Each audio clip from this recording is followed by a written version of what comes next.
sommes ici sur le site du 7-9 Limousin. Nous allons donc démolir cette partie du bâtiment, le 7-9.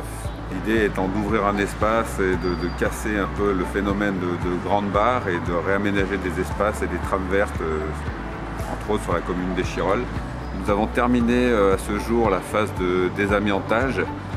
Aujourd'hui, l'ensemble des équipes se sont réunies pour parler de la suite de la démolition, à savoir l'arrivée des engins, notamment la pelle à grand bras, et puis un système de concassage qui se fera directement sur site. Donc c'est la première opération de démolition que nous avons aujourd'hui sur Échirolles, sur la partie échirolloise du grand projet de rénovation des Villeneuves.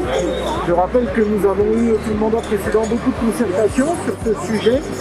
Nous avons amené la signature avec l'ANRU d'un dossier qui représente près de 450 millions d'euros, un des plus grands dossiers de rénovation urbaine français, et finalement un projet qui est au cœur de la dynamique du projet d'aménagement Grande Alpe.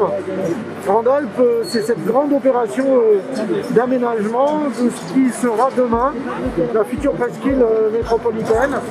C'est ici où on accueillera de nouvelles entreprises, de nouveaux emplois, des logements de qualité, des espaces publics de qualité, de l'attractivité, évidemment, tout ceci avec les derniers standards de rénovation thermique pour en faire un écoquartier populaire, et je crois que ça sera une première en France. Et ce quartier bénéficie, je dirais, à travers le dispositif, les dispositifs de clause sociale, mais y compris d'une originalité en France, puisque 1% des dépenses qui vont être réalisées dans ces quartiers vont être consacrées à l'insertion des jeunes, à leur formation, à leur qualification. Un certain nombre de chantiers ont déjà été organisés. Il y a des jeunes qui ont aujourd'hui acquis de la compétence professionnelle dans un certain nombre de domaines, de l'habitat, de la plomberie, de la rénovation d'appartements.